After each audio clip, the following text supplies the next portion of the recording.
Baphomet Hill. Maganda din naman bago ang gagawin ng Barcode. Sabi nga ng Blacklist dito, through Berting, hindi na nila target na magkaroon ng flawless record. Oh. It's all about preparing themselves for the ultimate goal. At ang ultimate goal, at least for PKL fall season, ay ang kampyonato. Kailangan nila maging champion. Gusto nila makabawi from the last season. And ito, Blacklist, starting off at game number 2. Ito talaga yung nagiging trend ng mga teams natin. No? After picking the pay from the first game, ito naman, ibaban nila for the second. Pwede sila mag-Dharma for Chami during this game. With a Zhuangzi potential counter, no? Pero kasi pag nag-Zhuangzi ka, parang bumabagal talaga yung tempo. Yeah. Not really known to be a playmaker, no? Yung support na yun. It's more on the defensive side. Mai Shiranui ni Dragon. Nakita natin to kahapon na talagang nag-angas ang kanyang Mai Shiranui. Tandaan natin hanggang ngayon, meron pa rin gustong patunayan ulit si Dragon with that Mai Shiranui. Medyo ano siya dyan. Hilat niya kahapon eh. Yan ba yung multo niya? Yan yung multo niya eh. Pero nakikita natin kahit kahapon, di ba? One of their games ngayon, talagang gusto niyang ipakita ang kanyang Mai Shiranui. Sa kabilang banda naman, meron tayong Luna at Dharma. Luna ni Valdus na hinahanap mo. Remember from yesterday, nag-Zhuangzi si Chaz nung nakakita sila ng Dharma sa kabila. Aha. So it's not impossible na i-pick rin dito ni Chaz yung Zhuangzi na yon for this game. And plus, nakasmite yung Zhuangzi niya. Kapag meron kang support na mayroong smite, that just disrupts even further yung tempo ng kabilang koponan. But they will not elect to at least pick and prioritize yung Zhuangzi. They're going for Pia Guan Yu. He would be mine. Guan Yu, Guan Yu, Guan Yu, Guan Yu. Sumakay na lang ako, Arpe, pero ang sakit niyan. Iba yan, guys. Sakit sa tuhod. Yan yung mga... yung mga first time makakita ng... ko sa Sunday morning hits. Pag naglalagari yung tatay mo sa umaga. May kape sa gilid, tapos yan. Inaayos yung ayos naman, parang gano'n. Electric fan, no? Mga gulila. Para lang may magawa. At ito na nga, Barcode will go for one of what I would say good ways to at least check ang Mai Shiranui. I'm not saying counter, no? Check lang. Kasi with sturdy build and tank build, at least kahit paano pwede kang sumama. Actually, Possible with the actually, change. yung mga nakakalaban kong clash lane na Guan Yu, level 2, pagkatapos mag-clear ng wave, nasa mid na. Yun nga. Kaya may... Paano kung ganong level of mindset yung ilabas, or mind games ang ilabas ito ng Blacklist? I'm not trying to predict, no, most likely mali yun. Tingnan natin. Xiao Qiao ang kukunin dito ng Barcode. That's going to the mid lane. Good counter para sa mga assassins, they say. And for obvious reasons, pare. Mag-meteor storm ka lang, tapos F4 na. And also question dito for Blacklist, kailangan nila ng isa pang magandang pang wave clear kasi yung Xiao Qiao in the mid lane. Ang lakas ng wave clear Uy, yan. Flowborn tank. Hinahanap ko yung Flowborn tank. Ngayon pala ilalabas ni Steady Will. Ni Just Chi. Steady Will, mga Tinuro yan kaibigan. sa power-up eh. Yan daw yung counter eh. Yung Flowborn Dachao, men. Flowborn na tanky na Dachao na pwede magpabalik at anytime. Super OP, sobrang daya. Yan ang mga narinig natin sa Bro Insights at sa Power Up program. Let's see how they will maximize that against Barcode. This is a classic AGAL composition, yung Flowborn Tank tsaka Dachao, that is their playstyle. And now, here we are, Blacklist, getting that. 100% certain ako dyan. Yep. May mga moments na pag tinatanong ko ang Blacklist, ba't hindi nyo nilabas to? Well, they say na parang they lack practice. Yung mga ganong bagay. But this time, Blacklist International, ang tagal kong hinanap to. Kinausap ko yung back-end kung may naglabas na ng Flowborn Tank. They say na ito na yun! Yung unang beses na makikita natin si Flowborn Tank. Gusto ko makita kung paano nila ipapakita to yung Flowborn Tank. There's a lot of doubts surrounding Flowborn Tank pag pinipick talaga siya. Pero makikita nyo siguro kung gaano kalakas to dito sa game na to. Yeah. Pwede mo, pwede mo gawin yung double ulti. Oo. Kaya mo pa talagang way to utilize that one eh. Nabuff pa yun na Earth yung casting range na recently. Daming nakakape, no? Medyo mahirap din kasi gamitin dahil yung mga spells niya. Kailangan mo talagang patamain para siya ay maging effective. Pero again, we're talking about the best players in the Philippines right now. And not to mention si Just Gian eh. Totoo. Kung Luna na papagalan niya, paano pa kaya yung Flowborn Tank? Ito mahirap din sa bot side, no? Tignan mo yung positioning dito for the side of Blacklist. Trying to take over itong blue buff kasi very important to. After clearing that, pwede actually pumunta si Just Chi pero never mind, bibigay nila. Good rotation overall. Itong si Yato nagiging supportive talaga. Sinimulan niya eh, no? Itong blue buff para pagdating dito ni Valdos, kakainin nyo na lang. Kumbaga, open wide, open your mouth. Binibaby niya na lang, men. Para hindi mangyari yung tulad na nangyari last game. Yeah. Okay na rin. Magandang adaptation dito ng Barcode. Overall. Pero ito si Kuya Chami, sakay ng... uy! Uy, buti na. Nakuha niya. Konting kaba, no? Okay. Secured yan mga kaibigan. Pero yun ang isang disadvantage ng Flowborn Uy! na tank. Okay. Mahirap tumakas. Ganda Pero na mahuli ako. mga kaibigan si Colin Hyde. Wala pa siya ditong infinite vastness. Nak- Kamunti ka na. Nakita mo yun? Yung Jump Brothers? prediction. Oo, men. Prinidik yung flash. Oo. Ni Golden Kite. Good play mula kay Yato pero kulang pa yung damage nila. Oo, tsaka na-ride the win sila lahat palayo eh. Kaya hindi sila nakadikit na after eh. Yung tulak. konting tulak na yun Oo. yung nag-disrupt ng combo nila. Pero still, a good effort overall coming in from Barcode. Hindi sila basta-basta susuko dito, dash and spear. Di sila masyadong gumagalaw dito for the side of Blacklist no, compared to our last game. And as expectation, kala ko nga at level 2 pupunta agad sa mid lane si Chami. Pero hindi nila enough na gawin yon for this game. Yep. Parang kulang nga sa galaw. Yan si Chami, kadalasan yung paggagawa nyo yun, malikot sa Mainit mapa eh. eh. Oo. Parang naghahanap ng away lagi. O, Pero yung ngayon, guanyo niya, parang no? lumilin. Oo. Ngayon, parang kulang sa... Hindi natin Damo. hindi nakapagpagas. Hindi nakamotor siya ngayon. Ay, Oo, hindi na moment. Oh, hindi mo ang kailangan yan. Gas yan. Kailangan magka-unleaded ni Kuya. Makakalimutan nyo. Diesel yan, boss. Ay, diesel ba yan? Okay. O, tingnan natin kung magkakaroon ng kamote plays. Ito si Chami. Wala, hindi na kaya. Tignan mo. Ghost Rider yan, guys. Big bike. Big bike. Oh! Splash in! Sabay burst ram! Ginamit ng Joey sa Shinobi Bachi. Sabay gamit din ang kanyang infinite fastest. But first blood will fall into the hands of Golden Kite. Sabay uwi with the Sea of Fate. Iniwanan pa ng Eye of the Whirlpool. Dumating na ang Avengers, mga kaibigan. Naglabasan ng mga bilog.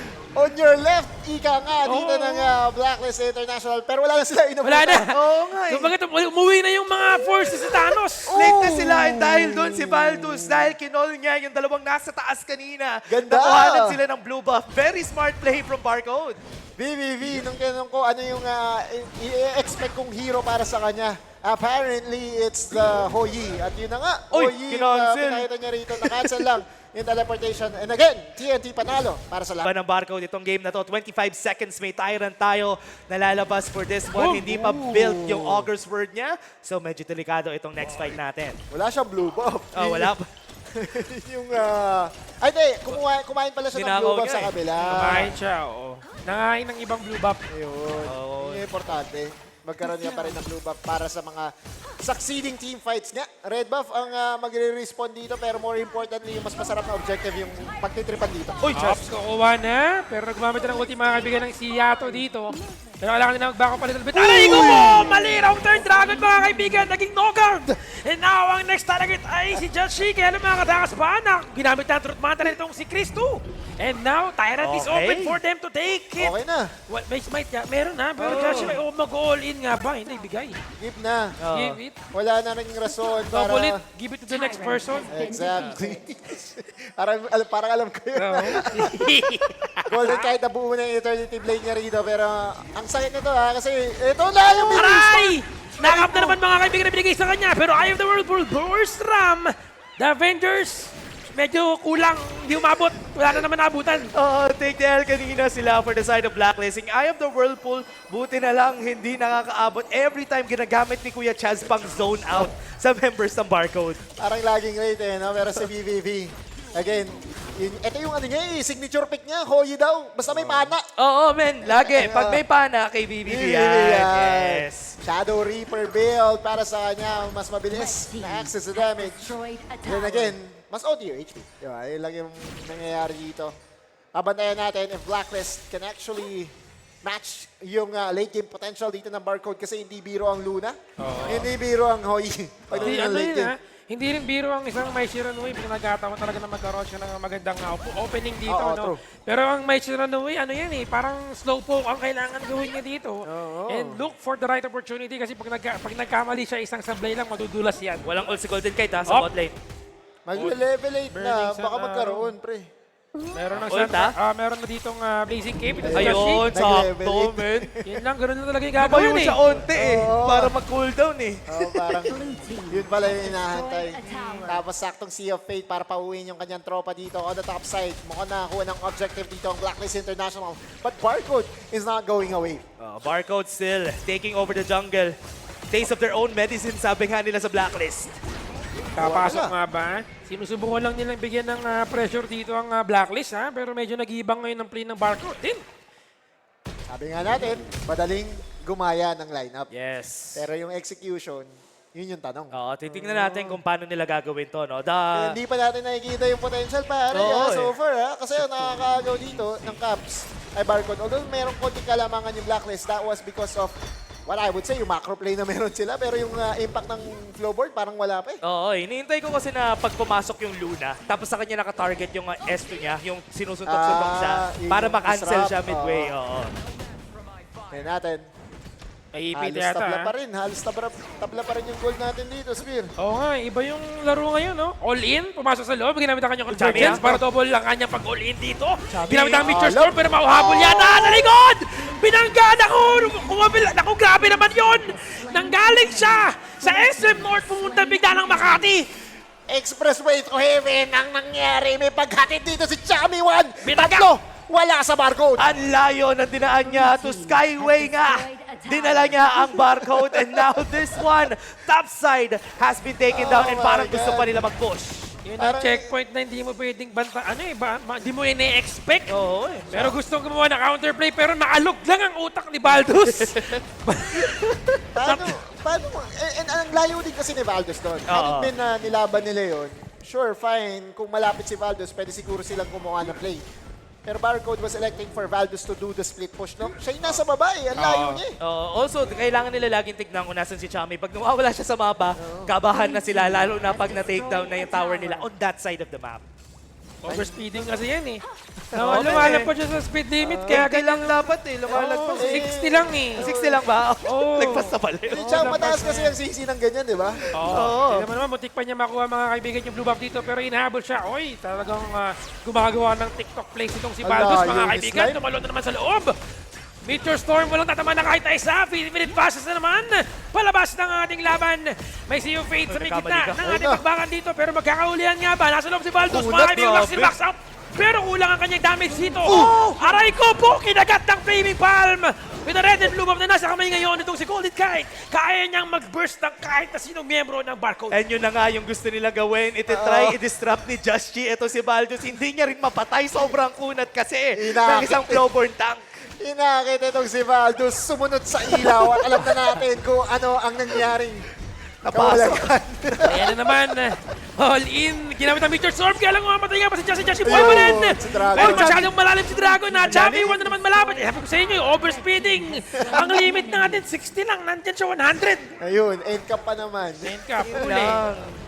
Ayun lang. Napicturean. Oh, wait lang. Sige, with the items, Paps. Na-feature na nga. And ito, tingnan natin yung items natin. No? Item check for Golden Kite. Naka-Master Sword na siya. A lot of damage. Gusto ko rin yung build dito ni VVV. No? Naghahanap sila kasi ng extra damage first. And having that Shadow Reaper to Eternity Blade, Daybreaker, yung most likely last item Yeah, niya. siya talaga yung magiging damage smash, no? Yep. Kung gusto mo mag-follow up dito. Uy, may suntukan to. Ginamit ang kanyang Eye of the Whirlpool, mga kaibigan. Delikado ang buhay Oy, dito ni ayun Charles na. Kamuntigan na. Pero si Fate lang. Avengers. Dumating na ang mga miyembros. Uy, kumapit! Lumagpas! Oo. Saktong-sakto yung kanyang pag-Newmon. Sabay tumalon sa loob. Ito na, nakita nila si Chami 1 na matahan, mga kaibigan. Ang kanyang motor dito. Yung wave sa taas ng ating mapa medyo maganda in favor of Blacklist International. Napupush sila dyan. And Tyrant is being taken right now by Blacklist International. Ikaw, Kaya nga contest. ba mga pwesto? Parang hindi para. tinamaan na Felix sa Arrow Dragon. Pero hindi sapat yung kanyang, meron siya ditong Grabe si papabuhay o yung resistance for the boots. Kaya naman mabilis na duration ng kanyang stun. Pero secure yung Tyrant in favor of Blacklist. Jobs done. Naging security guard lang si Just G. Oo, ang ganda ng zoning niya doon, no? Tinutulak niya lang palayo itong si Baldus pa. Oy! Yung bot lane! Naku po, yan ang problema sa isang Ayun Maui. na. Wala siyang flash din kasi. Parang may pa-cooldown pa lang eh, no? Kaya very mobile. Golden Kite using the Pinlasyan flash. siya. Oo. Pinlasyan siya out of the camera kanina. Now mid lane. Tingnan si Just G yung pwesto niya dito sa game natin, no? Kaya niyang gawin to kasi walang kaya mag-burst sa kanya at this point. Wala na. Patay eh. Chami 1, dalawa kanya kalaban pero Truth Mata tumama sa kanya. Na-crowd control siya dito. Tinamaan ang Meteor Storm. Tay Tama yan. ko na ng mga skills kaya lang delikado ang buhay PvP. Or rather, Cristo will fall down. That's another kill na ibigay mo para kay Dragon. Tower is open for the taking. Meron silang isang minion na namatay na ngayon. Muntik nang tumama yung Burning Sun Arrow pero mapunta na kabilang mapa. Abot ang outer Oy! space. Outer Space, Tremor Smash sa loob. Meron silang malaking cannon minion. Kunot, be. Kahit si BBB, men, hindi makabawas sa kanya eh. Ginamit yung Blood Rage, tapos pwedeng pauwihin. Tapos, yun na, round 2 ulit. Ayun, topside ha, pinupush din. Grabing endurance. Wow. Ito yung lineup ng endurance, no? Parang, wala, siege lang. Kung long drag on fights, hindi sila mananalo dito sa composition na to ng Blacklist dahil nga meron silang Just Cheated sa harap. Naka-damage form pa nga siya dun sa passive niya. Papabilis ng clear, yun na lang yun. Oh, mahuhuli na naman! Slimy! Slimy? Slime. Kasi dalawang E eh. Oo nga. Nakakuha dito mga kaibigan. That's another pick-off coming in for the Blacklist International. And Hindi ko alam now... kung ba't nagbago kasi ng pangalan yan si Slime eh. Dati kasi si Arjuk yan. Oo nga eh. Been defeated. Oo, Kuya Arjuk. pero, yun nga. Baka Narimuro Tempest. Nag-slime. Tama, diba? tama. Naisik ay, naging slime eh. Pero tingnan natin, 3 items na ang kompleto para kay BBB. Sa ngayon kasi kahit may 3 items ka, kung wala nang harap, ang hirap na eh. Kung hindi ka makakalapit kasi men, wala rin eh. Wala Kailangan mo ng space para makalapit ka. Hindi rin makapwesto si Chris para makahanap ng magandang truth mantra eh. Yep. Hindi na, parang hindi rin ganun kalakas yung damage ngayon itong si Yato, no? Pero look at that initiation coming from Joshi, sabay wax in, wax out. Pumasok sa loob si Valdos na wala yata yung kanyang new moon. Kaya lang mahuhuli si Umuwi Joshi lang. dito pero Sea of Fate, sinakyan niya lang dito pa uwi Yep. ng kanilang base. Okay, round 2. Babalik na siya oh. Back! Wala. Ay, ito na yung Shadow Vanguard natin. And with the damage reduction from the Shadow Path, makakatulong to para makapag-push pa sila. Meron sila ditong pampadulas sa baba ng ating mapa because of that Shadow Vanguard. Overlord! Uy, nag-Splendor siya doon! And Infinite Passes para pumasok. last Mag-disengage shot. pero masok loob mga kaibigan nasa loob ng team fight dito. And buhay na buhay pa. Nakapatay dito itong si Dragon pero na-trade ang team naman. Joshi will fall down as well. Open yung ating Crystal. Kaya lang dalawa na lang miyembro dito ng Blacklist International. Oy! Good defense. May Aray ko, kinagat ng totoong dragon. Ang taming pam ni Golden kahit Aray! rinig na rinig ko yung sound effects. my heart, my soul. And now, Meteor Storm, Meteor Garden coming in from Yato. Kaya lang walang matamaan na kahit na isa. Ang Crystal, may mga baby dragons. And Blacklist International, I think this is it. A game 2-0 sweep. NCM, BB panalo, walang iba kundi si Golden Kite. Parang nagbilang na talaga yung nagbilang anghel na yung damage sa kanya dito. And 11-7 ang ating total score. Yung biggest hurdle ng Boomin Blacklist, at least wala na. No?